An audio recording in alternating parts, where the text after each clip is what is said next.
গণঅভ্যুত্থানে আসলে মরদেহ পোড়ানো সহ ৭ জনকে হত্যার মামলায় সাবেক এমপি সহ ৬ জনকে মৃত্যুদণ্ড এবং ৮ জনকে বিভিন্ন মেয়াদে সাজা দিয়েছে আন্তর্জাতিক অপরাধ ট্রাইব্যুনাল।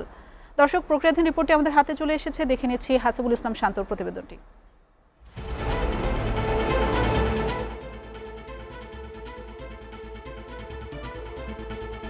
রচিত মানবতা বিরোধী অপরাধের মামলার রায় ঘোষণা করেছে আন্তর্জাতিক অপরাধ ট্রাইব্যুনাল ২। বৃহস্পতিবার বিচারপতি নজরুল ইসলাম চৌধুরীর নেতৃত্বাধীন ৩ সদস্যের বিচারিক প্যানেল এই রায় ঘোষণা করেন। ঢাকা ১৯ আসনের সাবেক সংসদ সদস্য সাইফুল ইসলাম সহ ৬ জনকে মৃত্যুদণ্ড দেওয়া হয়। মৃত্যুদণ্ড প্রাপ্তদের মধ্যে রয়েছেন তৎকালীন ওসি সহ আইন শৃঙ্খলা বাহিনীর সদস্য ও স্থানীয় আওয়ামী লীগ নেতা। এই মামলায় যাদেরকে মৃত্যুদণ্ড দেওয়া হয়েছে তারা হলেন স্থানীয় এমপি, তৎকালীন স্থানীয় এমপি সাইফুল ইসলাম, ওসি আশুলিয়া থানা AFM শায়েদ রনি, আব্দুল মালেক ASI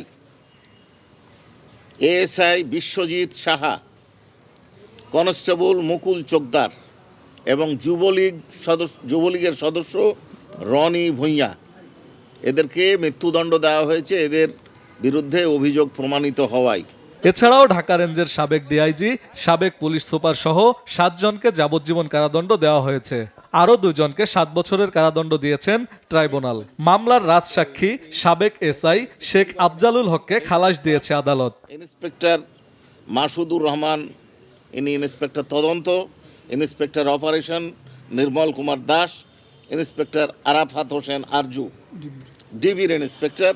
৭ বছরের কারাদণ্ড দেওয়া হয়েছে SI আরাফাত উদ্দিন, ASI কামরুল হাসানকে।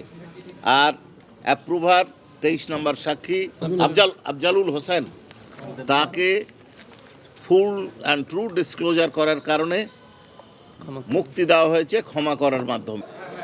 মোট 16 জনের বিরুদ্ধে রায় ঘোষণা হলেও সাবেক এমপি সাইফুল ইসলাম সহ ৮ জন পলাতক রয়েছেন।